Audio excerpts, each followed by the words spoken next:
Hello and good day to all of you.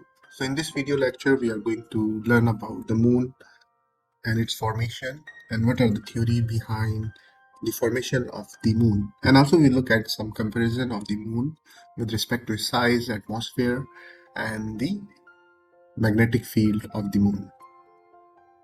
So before starting the lecture, so we have some learning outcome for this chunk of lecture. So the first learning outcome is to learn about the formation of the moon and the theory behind the formation of this moon given. And the second objective or the learning outcome is to know the many interesting facts about the moon, such as their atmosphere, temperature, and a lot of things we are going to discuss in this lecture. So obviously we are thinking about how did our moon form. So there are some theories which has been given. So we are going to discuss as well. What has been happening so far? So I mean the formation of the universe, the solar system, and the formation of the moon. So we are going to discuss each and everything. So as I mentioned, we are going to discuss about the theories of the formation of the moon. So actually the moon is a sister world that form in the orbit around the earth as the earth form. So there are different theories which was given. So the first theory which was given is a capture theory. So according to this theory, so the moon was formed somewhere else in the solar system and then it was captured into the orbit of the earth. And the second theory, which is the fission theory, it states that the earth moon is actually the part of the earth. So when the earth spun so fast that it spun off the moon. So in this figure you can see. So actually this moon was the part of the soul of the earth, and when earth was spinning so fast, so it came out from the earth material. So then it's come into the orbit. And the third theory is condensation theory. So it states that the moon and earth condense individually from the nebula that form the solar system. So it's talking about the Big Bang. I mean, when it was Big Bang and nebula. So because of that time, so everything was extracted individually. So the Earth and the Moon was individual. Then it comes into the orbit of the Earth. And the fourth theory, which is the giant impact theory. So what it states that actually it is the most widely accepted theory today is the giant impact theory. So what it proposed, so it proposed that the moon formed during a collision between the Earth and also another small planet about the same size of the Mars. And when it's hit to the surface of the Earth, so the debris obviously came out and it was in a disk of the debris. So it was rotating, revolving around the Earth. And the later on, all the debris was captured by the Earth, but only the debris which was the bigger, it came into being as a moon. And also some of the debris goes away from the orbit of the Earth. So only the moon was left because of this hitting the small planets. So that is the theory which is mostly accepted recently. So let's look at the size and some other interesting fact about the moon. So as I mentioned, the moon is the Earth only proper natural satellite, and it's at 1/4 of the diameter of the Earth. If we compare the size of the moon, so it's actually the size is almost equal to the Australia country, maybe we can call, and it is one of the largest natural satellite. And if you look at the natural satellite in the solar system, so this is the fifth largest satellite in overall solar system. Obviously, the four largest satellites are from Jupiter, and the orbiting Earth is an average lunar distance is 380,400 kilometer. So that is the orbiting Earth at average of the lunar distance. So also the diameter, as I mentioned, it's 1/4 of the Earth, or we can call it quarter of the Earth, and it's look bigger because it's close to us.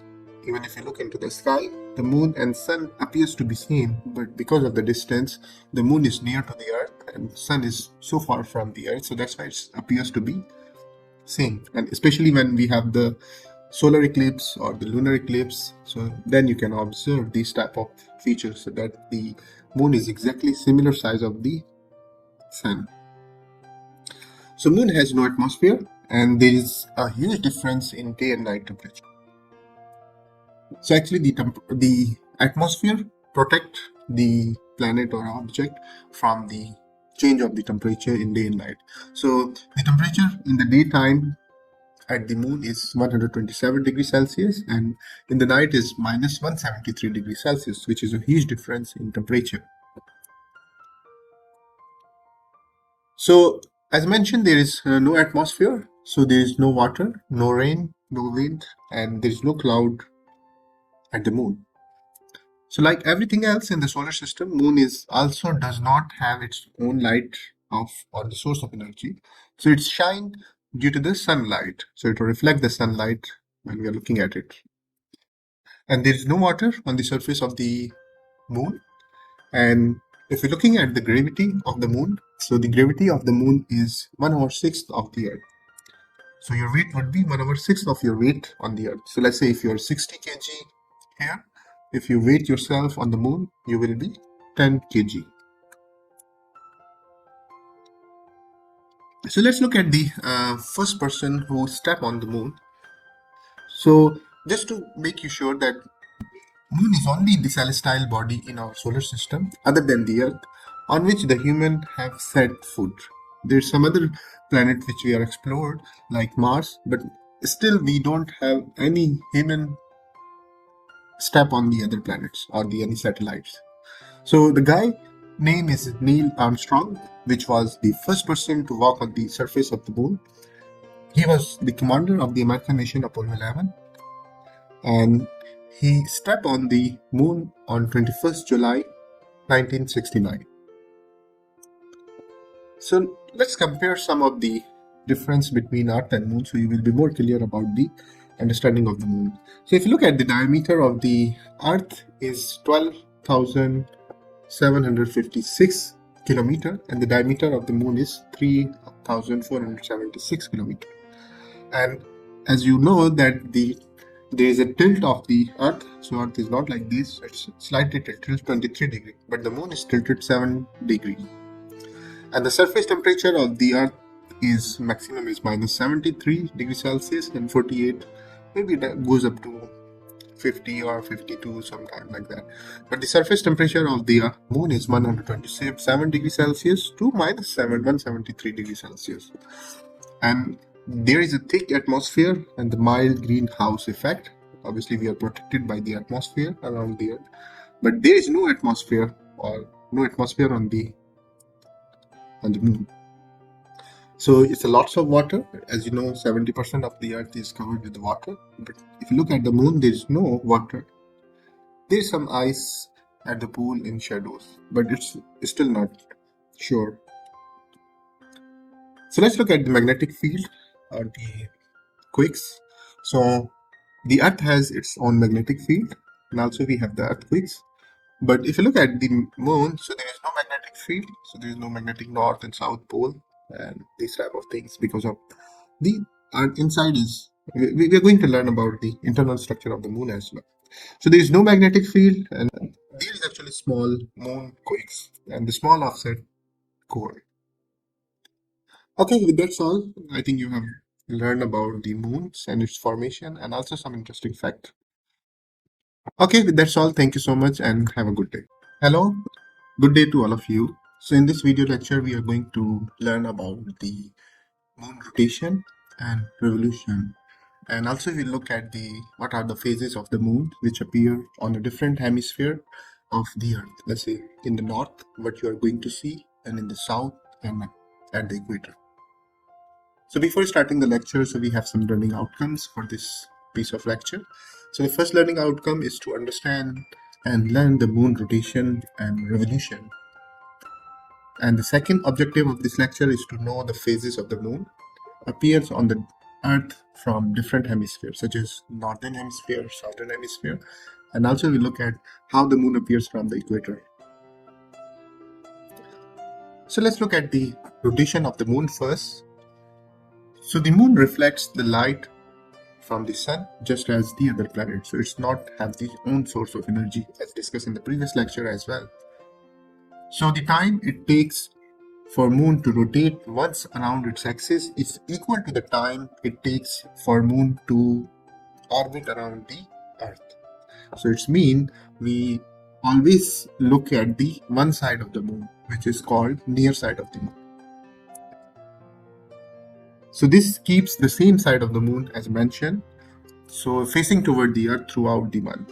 And obviously not throughout the month, but we still look at the near side of the moon throughout the time the moon has been formed. And does not orbit in equatorial planet of the earth or elliptic. And the earth's moon has the high angular momentum between each other. So this is a small video which is going to show you about the moon rotation and revolution. So I have been presenting here for 4 cases. The first one is moon without rotation. The second is moon with rotation, but it's a bit faster rotation. And the third case is moon with rotation, I mean the exactly rotation which moon rotates. And the fourth one is the moonlight, how the lights comes from the sun on the moon. So let's start with the first case. So in this case, we have the synchronous rotation.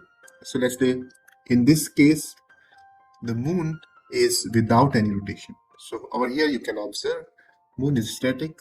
So the right side goes on the other side, then it comes to the same side. So in this case, moon is without any rotation. So the second case which we are going to present here is the moon with rotation, but it's a bit faster. So you can observe that the moon is with rotation. So from the earth we can see all side of the moon, like the right side which is the near and the other side is the far side.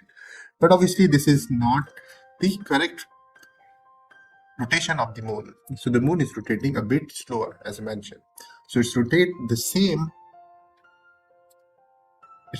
once in the same time it takes to complete one orbit. So from here you can see this red part is appears from this side and it takes one rotation from here. So again we are repeating this step. So you can see it's actually rotating and revolving. So rotating and revolving time is same. How much time it takes from here to reach here? The same time it takes to rotate around its axis. So that's why only we see the red part, which is the near side of the moon. So now we look at the moonlight. So when the sun is here, so we can't see any moon. So once moon is moving here, then you can see this is the full moon. Then again going back. So obviously we are looking at only the right part. So now you can see the moon is becoming small and small. Also we are going to look at more into details from this figure. So this is the figure which is actually if our sun is here, so then the moon is like this and it's going to be bigger, bigger. And when we have the full moon, so this is actually the full moon which is we can see on the middle of the month. But after the full moon, then it's going to be small and suddenly disappear for one day. And now we look at the lunar month. So the lunar month is normally, this is the form of one new moon until the succeeding new moon. So if you look at an average lunar month, which lasts actually 29.530575 days, or it's actually around 29 days, 12 hours and 44 minutes and 2 seconds. Days are shorter of the calendar month. And do you know why is a day on the moon is same as the lunar month on the earth? It's because like many other moons, not only the earth moon but the other satellites, so like many moons in the solar system, the moon has the synchronous rotation. So it takes the same time to spin once on its orbit as it does to complete one orbit around the earth. So that is the fact. That's why if you look at the surface of the moon, so that also have the same length of the day as we have the same lunar day on the Earth's surface. So, did you know that the moon looks different from Earth, northern and southern hemisphere? Obviously, you can see the Earth if the moon is here. So, if a person is looking from the northern hemisphere, he will be looking on this part of the moon. But when a person is here on the southern hemisphere, so it will be looking at this region of the moon. So that's why the moon appears differently from the northern and southern hemisphere, and obviously different from the equator as well. So now let's look at the appearance of the moon from all hemispheres, even North Pole, South Pole, equator. So these are the observations. So if you are looking at the person, if he is observing from the North Pole, so from North Pole you can see the moon will be appearing like this. So this is the first quarter, then this is the full moon, second quarter, and the end of the month. But when a person is looking from the northern hemisphere, so it will be appearing a bit more tilted like this one. So it will be like this, then this. The full moon is obviously same for all hemisphere. But if you look at equator, so you will be looking this way of the moon when it's a new moon. And when it's ending, obviously it will be same like this one. And if a person observing a moon from the southern hemisphere, so you can see the moon will be other way around. So it will be flipped. And this full moon then when it's end of the month. So more focus on the northern hemisphere. So they have a specific name of the moon. So when there's a new moon, then waxing crescent, and this is the first quarter, and the waxing gibbous. Then we have the full moon, waning gibbous, third quarter, and waning crescent. So this is from the northern hemisphere. So similar way we have from the southern hemisphere. So the names are from here is the name is actually the same, but obviously you will see the other side of the moon. So this is the new moon, then waxing crescent, first quarter, waxing gibbous. Then we have the full moon, then waning gibbous, third quarter, then the waning crescent. So these are the some names of the moons when it appears from the north and south hemisphere. So if we compare our moon within the solar system, the natural satellite, so the moon is actually the fifth largest satellite of the solar system. So the first one is Ganymede, which is from Jupiter. Second is Titan from Saturn, then Callisto, then Io, then the moon comes in. And if we compare this all satellites from the Earth, so this is the size of the Earth, and other moons are smaller than the planets. So that's all. Thank you so much, and I hope you have learned something about the moon rotation, revolving, and also the different phases of the moons on the different hemisphere. So with that's all, thank you so much and have a good day. Hello and good day to all of you. So in this video lecture, we are going to learn about the selenology, or we can call it geology of the moon as well. So before starting the lecture, we have some learning outcome. So the first learning outcome is to learn and understand the moon geology and also the time scale. Like we have the geological time scale. So we have the geological time scale for moon as well. And the second objective of this lecture is to understand the process of degassing and the rock samples from the moon. So you look at the rock sample as well. So let's look at the formation of the moon. So as I mentioned, there is different theory about the formation of the moon. So but what we believe we have explained in the previous lecture, so you can refer to that lecture as well. So it's stated that the 4.5 billion years ago our moon was formed. So obviously the lunar rocks and meteorites all was formed together. So it's mean the age of the moon is 4.5 billion years. So let's look at the geology, or it's called the selenology of the moon.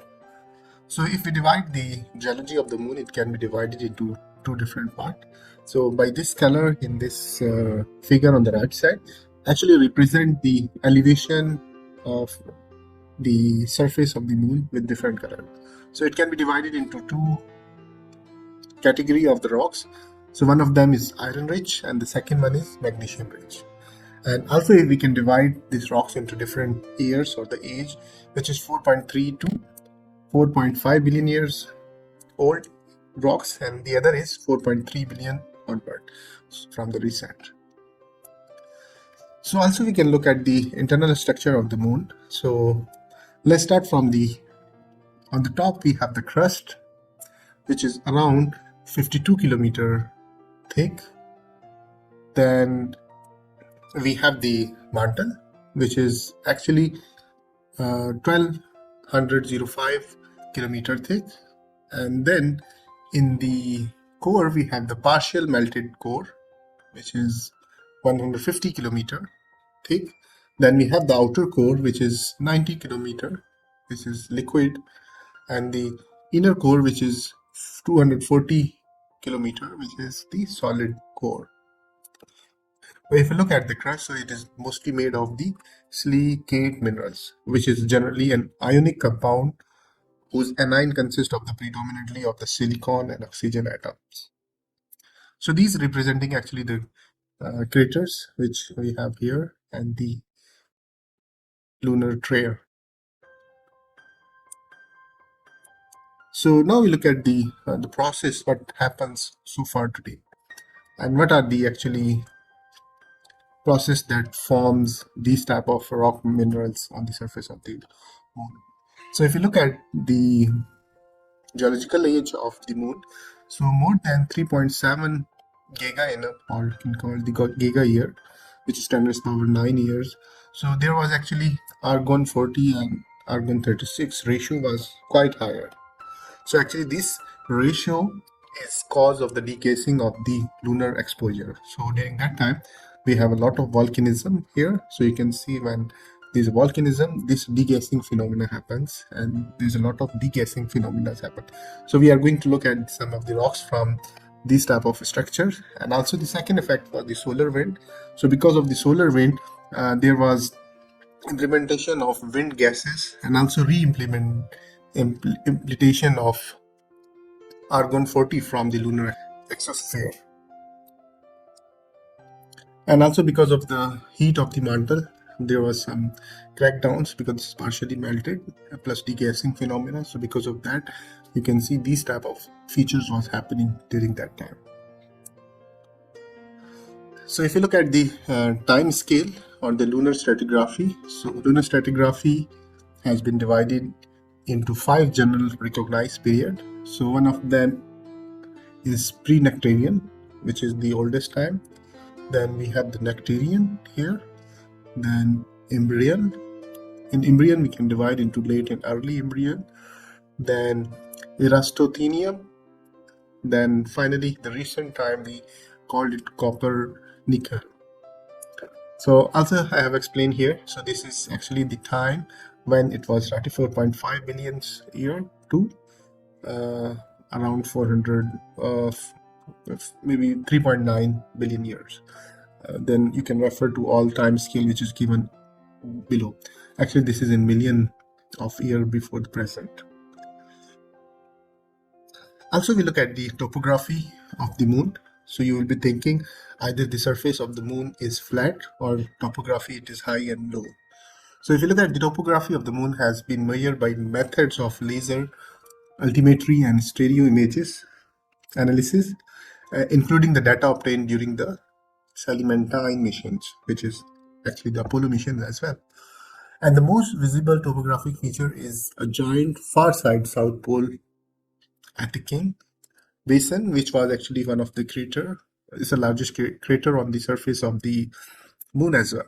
So which possesses the lowest elevation on the moon. And the highest elevations are found just to be to the northeast of the basin.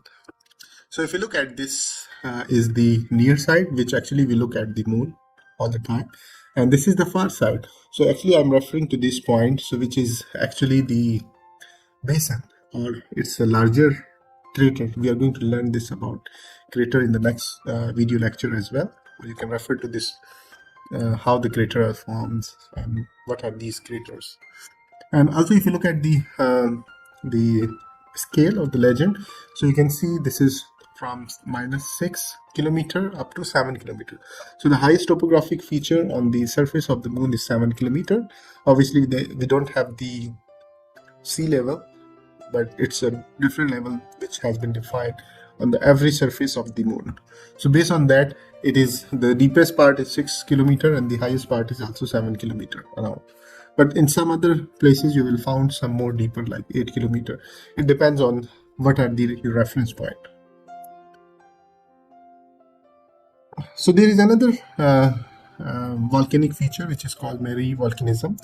Mare volcanism is actually the vast lava plain within the Imbrian basin on the moon, and it is actually one of the larger craters which I mentioned before, and in the solar system actually. And the Imbrian basin formed from the collision of a protoplanet during the late heavy bombardment. So over here you can see this is the Imbrian basin. And the basaltic lava later flooded the giant crater to form the flat volcanic plain seen today. So if you look at today, so it appears to be very flat, but this is because of the lava flow on the surface of this basin. And if you look at some of the features, so you can see this is the highest peak, which is shown here, southwest Imbrian. And also lunar volcanism. So as I mentioned, there is some moonquakes, and also it's volcanically active.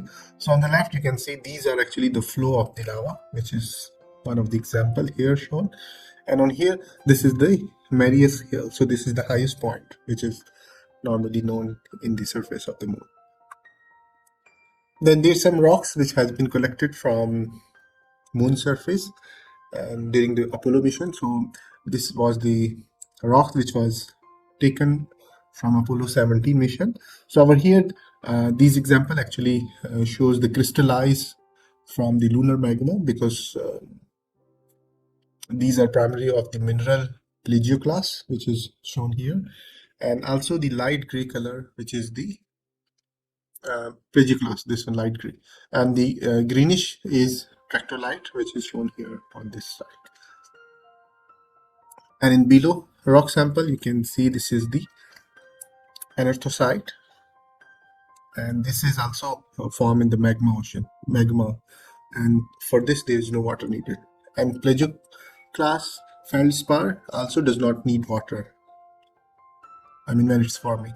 So it's mean that it was formed when the magma was separated. And there is another rock which is the polymix Brixia, which is on the left side, and on the right side is impact melt plus class. So these are taken from some Apollo mission 16, and this is also from 16. Then we have some lunar basalt. So normally these rocks are typically the lunar volcanic rocks. So you can see the degassing phenomena happen on this rock, and it was collected from Apollo 15 mission, and both are 3.3 billion year old basaltic, similar to those produced by volcanoes such as Hawaii on earthquake. And the lower image, which is over here, shows that it contains some types of gases, possibly carbon monoxide, which form the round holes known as vesicles on the surface of this rock. So you can see this is rounded. Okay, that's all. Thank you so much. I hope you understand about the geology of the moon. Thank you and have a good day. Hello and good day to all of you. So in this video lecture, we are going to learn what are the moon craters. So you have been looking at the surface of the moon is not flat. There is many small holes like this one. So these are called the crater of the moon. So we are going to learn about this, how these are formed, and how many craters on the surface of the moon we have already discovered. So let's look at how and why the moon craters are formed. Craters on the moons are caused by the asteroid and meteorite collision with the lunar surface. In the figure A, you can look at, so this meteorite is coming in the orbit of the moon and trying to hit on the surface of the moon. So once it hit to the surface of the moon, so you can see it can go because of the weight. I mean, depends if it's larger, then it can produce a bigger crater, but it's smaller and can create a smaller. When it goes inside, hit to the surface, then you can see this all surface materials goes out, and it can form like a sink line or the basin feature. And if you look at the how many number of craters we have on the surface of the moon, so there are thousands of the craters. And unlike the Earth, the moon has no atmosphere to protect them from impacting this body.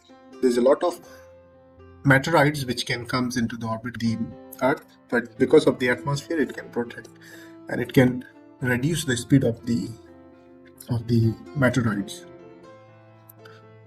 So let's look at the count how many craters we have on the surface of the moon. So from these figures, you can look a number of craters you can observe on the surface of the moon. So lunar craters are impact craters on the Earth moon, and the moon surface has many craters, all of which were formed by impact of the meteorites. And an International Astronomical Union currently recognizes 9,137 craters, and from which they have named 1,675, and they have named and dated, and they have calculated the size of these craters. So I'm going to show some of the example. So these are prominent crater on the surface of the moon. So I'm not going to show or not going to call each and every name of the crater, but just to look at here the summary, it is from Wikipedia. So you can see this is the red dot actually shows the placement of these craters, and in the parentheses you can see this is actually the size of these craters. So you can see 131 kilometer, 231, and up to then it goes here. So in these two figures we can see we have the biggest crater is 231 or 301 actually. So 301 kilometer, so it's quite large crater we have on the surface of the moon. So if you look at the biggest crater on the surface of the moon, so it is actually situated in the South Pole, which is Aitken Basin, is actually the immense impact crater on the far side of the moon. So it is not at the near side which we look at the moon, but it is the other side of the moon. And it's roughly 2,500 kilometer in diameter and in between 6.2 to 8.2 kilometer deep. So as I mentioned, some places you will find 8 to 9 kilometer deep. So this is actually the place where we have this one. And it is also one of the largest known impact crater in the solar system. So this is actually the largest in solar system, whole solar system, that we have explored till date. Okay, with this was a short video, and I hope you have understood about the crater. Thank you so much and have a good day.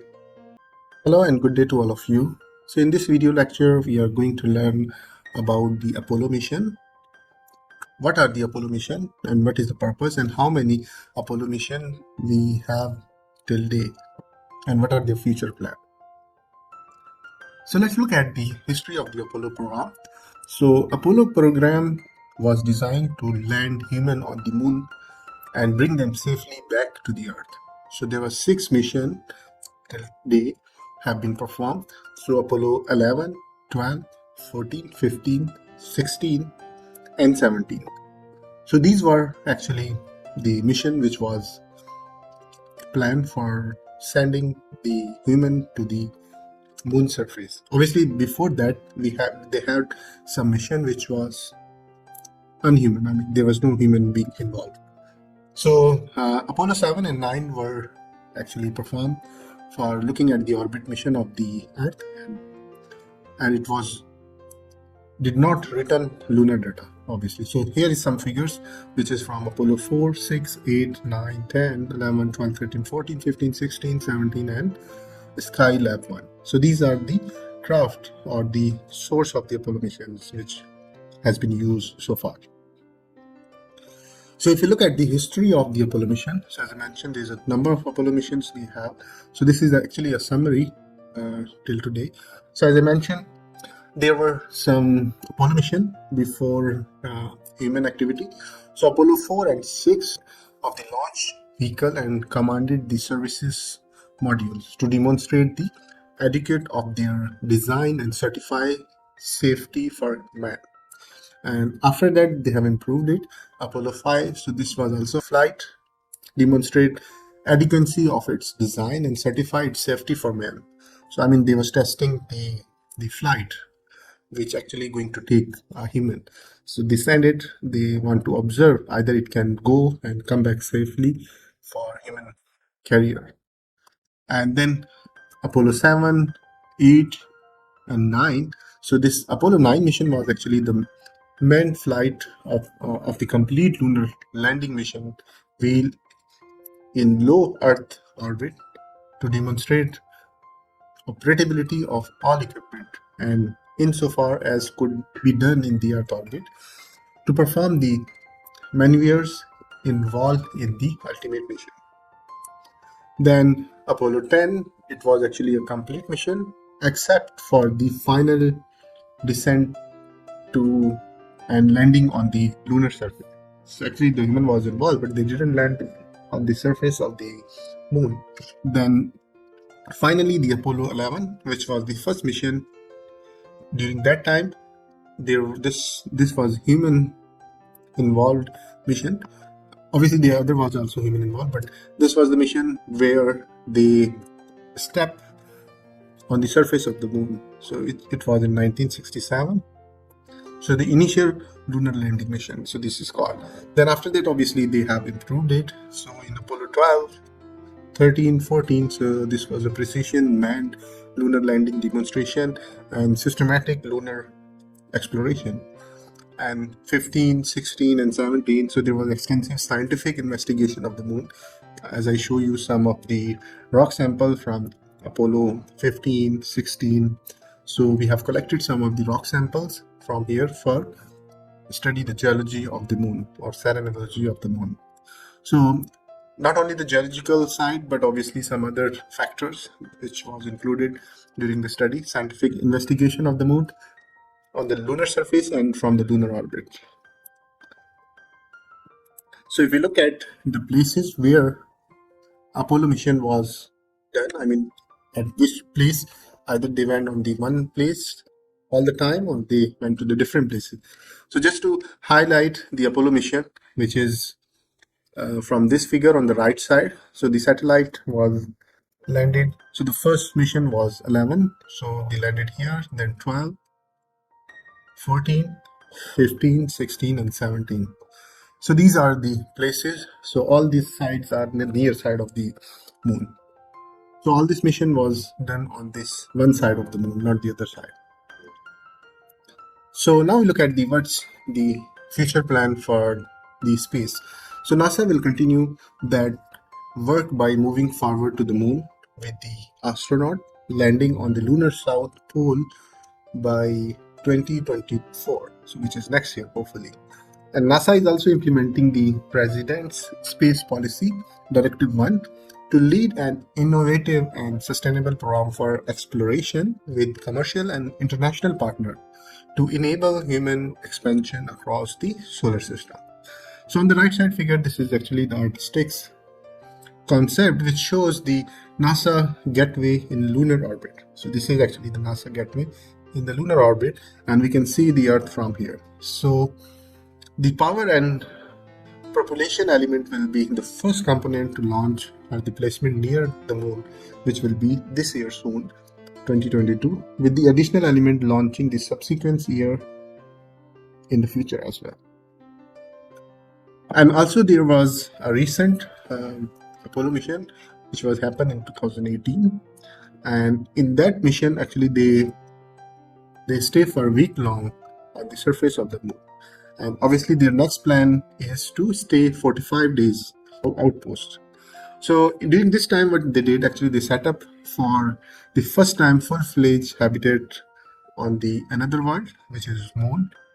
And also they have tested advanced space suits, I mean the suits which they wear, and also the rovers, which is these I mean the cars or rovers, we can call it, and try out the methods for protecting and exploring from deadly radiation which is coming from the sun. Obviously, they cannot protect because there is no atmosphere on the moon, and also they have gauged the effect of the absence of normal gravity. Obviously, the gravity of the moon is 1 over 6 of the gravity of the earth.